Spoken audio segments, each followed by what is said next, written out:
দিগন্ত বিস্তৃত সবুজের সমারোহ আর মাইলের পর মাইল ঘন বনাঞ্চলের বুক চিড়ে চলে গিয়েছে আঁকাবাঁকা সব নদী, যেখানে বাস করে সত্যিকারের খাঁজ কাটা কুমির। বিশালাকার সব গাছের ছায়ে লুকিয়ে থাকে ডোরা কাটা কেউ।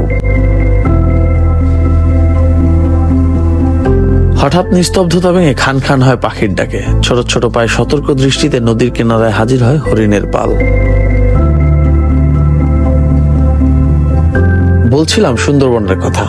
সুন্দরবনের নিস্তব্ধতা আর পাখির কলতানে বুক ভরে নিঃশ্বাস নিতে গিয়েছিলাম সুন্দরবনের বনবিবি রিসোর্টে। নদীর ধারে গোলপাতার ছাউনিতে বৃষ্টির শীতল ছোঁয়াতে কাটিয়েছিলাম চমৎকার সময়। তো চলুন গল্পটা শুরু করা যাক।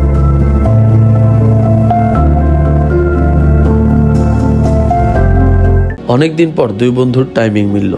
এদিকে ইট পাথরের শহরও বিরক্তি লাগছে খুব, তাই ভাবলাম যাই একটু নিস্তব্ধতা খুঁজে আসি।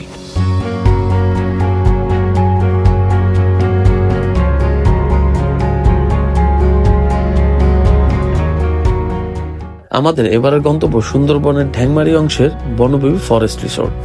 এখানে যাওয়ার সহজ উপায় হচ্ছে ঢাকা থেকে বাসে বা ট্রেনে করে খুলনা, খুলনা থেকে মংলা এবং মংলা পর্যন্ত পৌঁছানোর পরে রিসোর্ট কর্তৃপক্ষই তাদের নিজস্ব বোটে করে রিসোর্ট অব্দি নিয়ে যায়।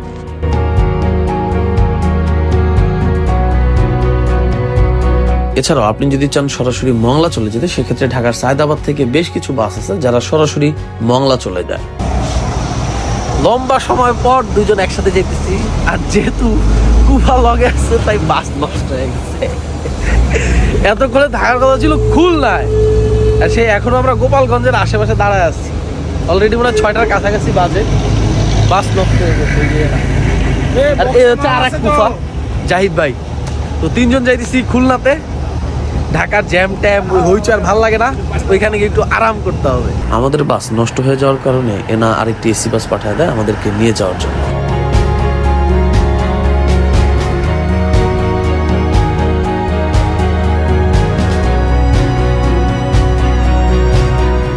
চারপাশ দেখতে দেখতে মংলা পৌঁছালাম বেশ ভোরে ভোরেই।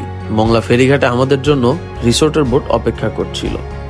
আর কিছুক্ষণ পরেই খুলনার বিখ্যাত পশু নদীর মধ্যে দিয়ে আমরা আমাদের যাত্রা শুরু করি। নদীতে প্রচুর লাইটার জাহাজ দেখছিলাম।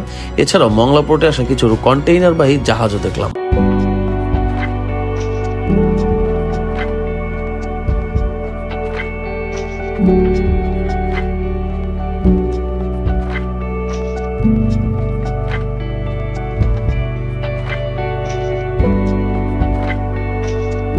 ট্রলারে করে প্রথমে আপনি হচ্ছে পশুর নদী দিয়ে আগাবেন, এরপর ধীরে ধীরে আপনি জঙ্গলের ভিতর চলে যাবেন। এই জার্নিটা আসলে যদি আকাশ মেঘলা থাকে খুবই চমৎকার, যদি আপনার বন জঙ্গল ভালো লাগে। আর যেহেতু এখন বর্ষাকাল শুরু হচ্ছে, চারপাশ বেশ সবুজ এবং দিন দিন এইটা আরো সবুজ।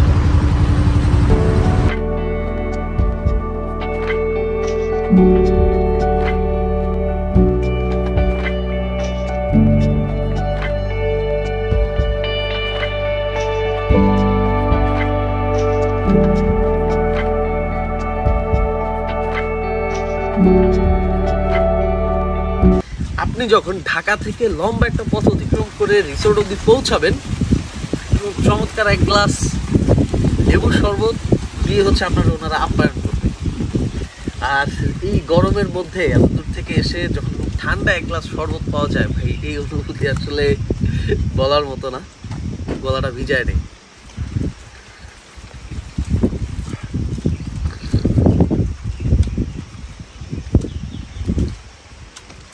এইখান থেকে এই যে চারদিকে চমৎকার একটা ভিউ, তবে যদি বৃষ্টি থাকে তাহলে তো কোনো কথাই নাই। চারদিকটা দেখেন, পুরাটা জুড়ে হচ্ছে বন। আর যখন জোয়ার থাকে তো পানি এই পর্যন্ত চলে আসে। আর হ্যাঁ, আর একটা জিনিস, এখানে কিন্তু সত্যি সত্যিই কুমির আছে, একদম সত্যি সত্যি।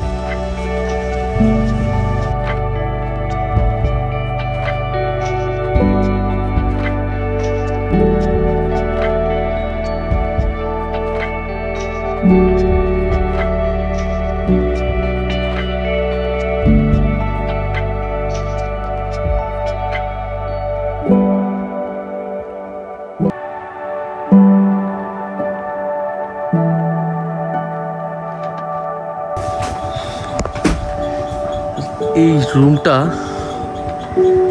খুবই জোস, খুবই। এটা হচ্ছে আপাতত আমার থাকার জায়গা, আর এইখানে হচ্ছে বারান্দা। দেখেন একদম পুরা বারান্দা দিয়ে সামনেই নদী, হচ্ছে গোলপাতা গাছ একদম সামনে গিয়ে হচ্ছে এই যে নদী, আর সুন্দরবনের চমৎকার একটা ভিউ পাওয়া যায় এইখান থেকে দেখেন। আর এছাড়াও মানে এখানে একটা পার্সোনাল বারান্দা, মানে পার্সোনাল একটা দোলনাও আছে ছোট্ট একটা বারান্দার সাথে। এই যে যদি দেখাই, এই যে দেখেন,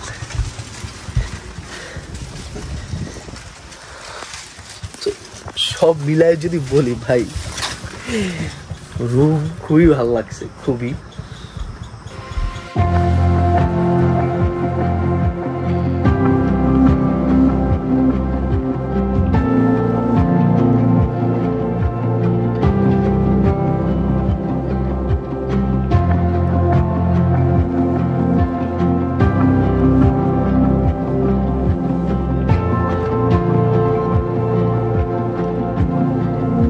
আর এই রিসোর্টের যে রেস্টুরেন্টটা আছে, এইটা থেকেই আপনি চমৎকার একটা ভিউ পাবেন সামনে, মানে একদমই রিভার ভিউ। আপনি এখানে খাওয়া দাওয়া করবেন বা দোলনায় বসেও আপনি খাওয়া দাওয়া করতে পারেন, কোনো সমস্যা নেই।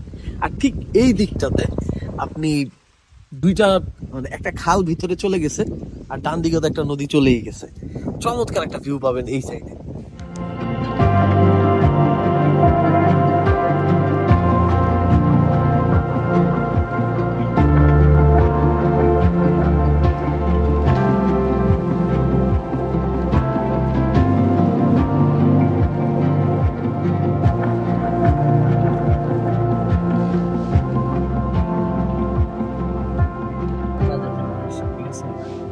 ঠিক এই সময়টায় আকাশ মেঘলা হয়ে এখনই প্রচন্ড পরিমাণ সম্ভবত বৃষ্টি নামবে, আর আমরা এই জন্য বাইরে চলে আসছি, বাইরে এসে খাওয়া দাওয়া করতেছি। আর এই জিনিসটা আমরা গতকালকে থেকে মিস করতেছি। খাবার কি ঠিক আছে ভাইয়া? আবার আলহামদুলিল্লাহ, গতকালকে থেকে চাচ্ছিলাম খুব বৃষ্টি হোক, বাট খুবই গরমে কাটছে। দেখো এই দুপুরবেলা খাইতে বসছি, একটু পর আমরা হচ্ছে জঙ্গলের ভেতর যাব, আর ঠিক এমন টাইমে পুরো আকাশ কালো হয়ে গেছে। আশা করছি চমৎকার একটা বৃষ্টি পাবো আমরা। আর পরিবেশ যেরকম সুন্দর হয়েছে, খাবারটাও আজকে ওরকম মজা লাগতেছে।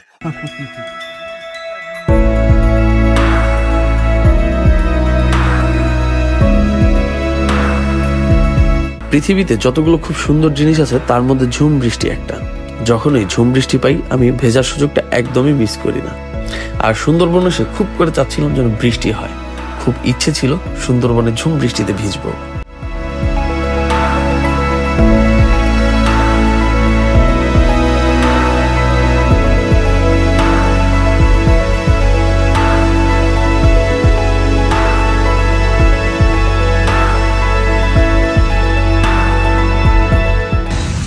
সময় যত যাচ্ছে জীবন তত জটিল হচ্ছে, আর শহরের যান্ত্রিক জীবন কেমন সেটা তো জানেন।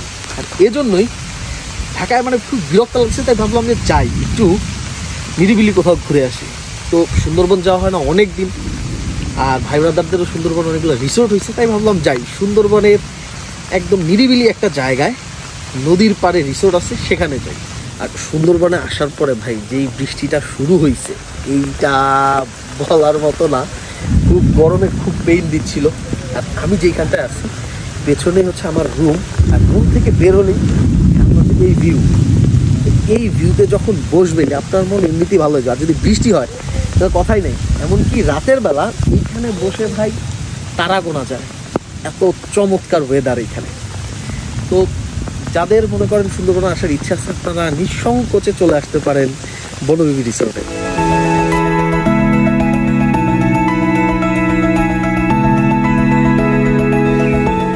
এখন অলমোস্ট বিকাল 4:30টার মতো বাজে। আমরা চলে যাব বনের মধ্যে। এইখানে রিসোর্ট থেকেই একটা ব্যবস্থা আছে ছোট নৌকায় করে বনের মধ্যে ঘুরতে নিয়ে যাওয়া। তো এখন আমরা হচ্ছে যাব বনের মধ্যে একটু ঘুরে আসি।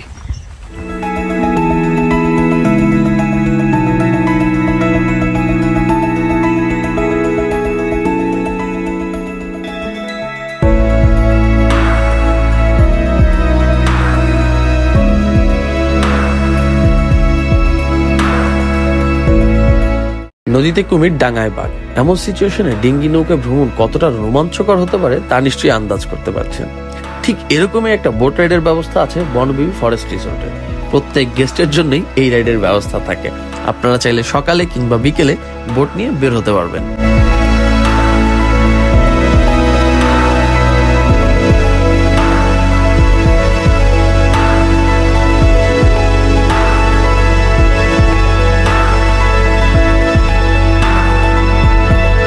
বনের নিস্তব্ধতার মধ্যে দিয়ে নাম না জানা পাখির ডাক আর চেনা অচেনা গাছের ছায় ডিঙ্গি নৌকায় ঘুরছি আমরা। সন্ধে ঘনিয়ে আসছে, কিন্তু আমাদের ফিরতে ইচ্ছা করছে না। মন চাচ্ছে হারিয়ে যাই এই বিশাল অরণ্যে।